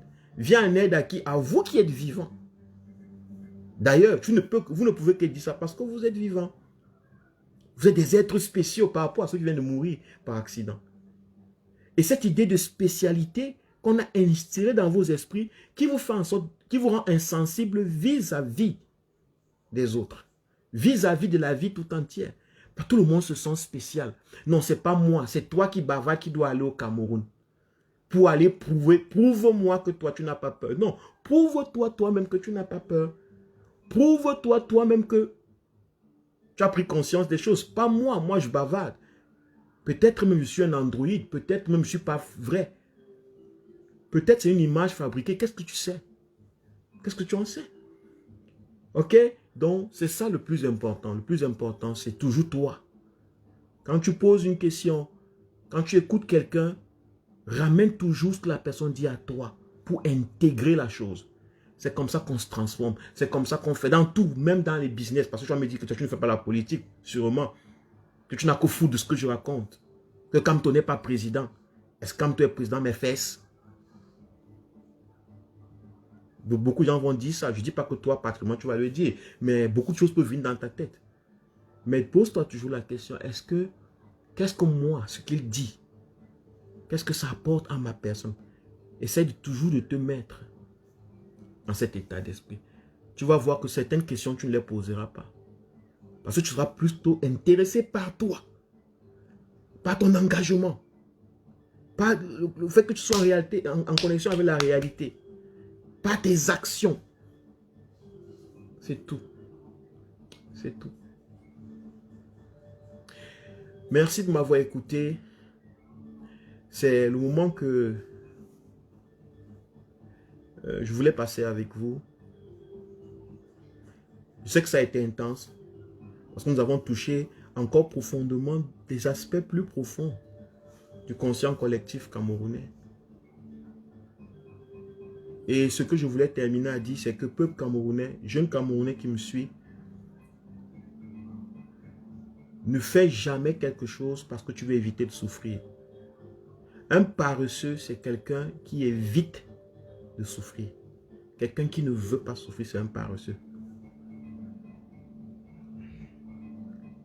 Quelqu'un qui ne veut pas souffrir est un paresseux. Quelqu'un qui ne veut pas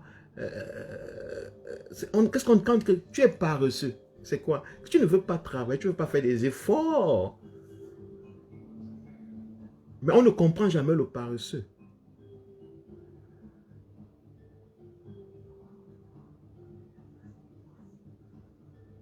On ne comprend jamais le... Non, en fait, le paresseux, c'est quelqu'un qui a rejeté, qui a été éduqué à rejeter la souffrance.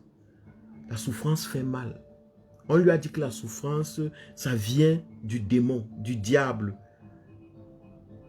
Il doit tout faire pour ne pas souffrir. Vous allez voir même des gens qui souffrent, ils ne veulent pas souffrir. Ils commencent à être des acteurs, les fans de films porno. Parce que pour aller draguer une femme, la femme va peut-être dire que oh, non, tu es laid, non, je ne te veux pas, tu n'es pas à mon niveau. Ça va faire souffrir puisqu'il va se rappeler. Il va se rappeler de ça. Il ne veut pas souffrir. Donc, il préfère partir dans le porno, il se masturbe, il fait quelque chose. Là, il n'y a personne qui fait souffrir. Il n'y a personne qui lui dit des choses qui vont lui rappeler la souffrance. Sa seule souffrance est physique. C'est lorsque le zizi lui fait mal ou le clitoris lui fait mal. Mais psychologiquement, il est tranquille. La peur de souffrir. La peur de souffrir pousse les gens à tomber dans les drogues. Parce que la drogue, quand tu as les gens les soucis et tout, ils ne veulent pas se rappeler. Parce que s'ils se rappellent, ils sont comme poussés à rechercher, à connaître les causes de leur souffrance. Mais ça demande trop d'efforts. Ça peut les appeler à se soulever, à dire non. Mais c'est trop de travail. Pour éviter dans tout ça.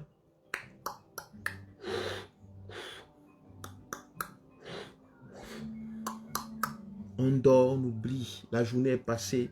Deuxième jour passe, troisième jour passe, quatrième jour passe, cinquième jour passe, sixième jour passe, 1 an passe, 2 ans passe, 10 ans passe. Et la vie est passée. Donc, peuple camerounais, c'est ce que j'avais à dire. Merci. Merci Astrid, Coco Van, merci Jean-Marie Wako, merci Samora, merci Racine, Isabelle Membot, Rapido Design, merci Inès Lagloire, Christelle Mata, tous les Ghislain Kamdem, tout le monde, Racine, Maurice Kenfak, merci.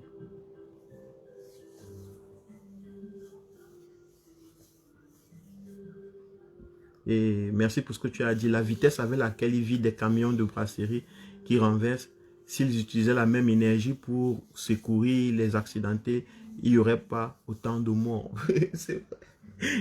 Ma femme m'a montré, elle m'a montré une vidéo aujourd'hui, un camion qui est tombé. J'ai vu une femme qui a chanté. Merci camionneur, merci camionneur, merci. Ou c'est le camionneur, ou c'est peut-être le conducteur. Merci pour les fêtes. Vous voyez, c'est des gens qui, si un camion ne tombe pas, ils ne peuvent pas boire. Ils n'ont pas, en fait. Même les fêtes peuvent passer, ils n'ont pas. Ils n'ont pas.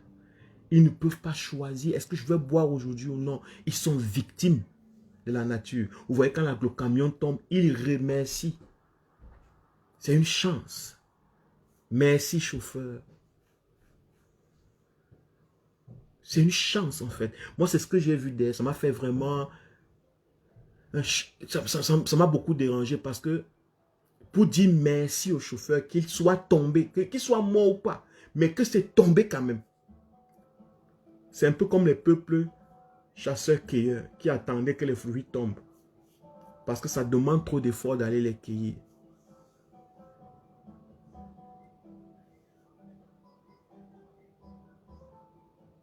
Merci. Ciao.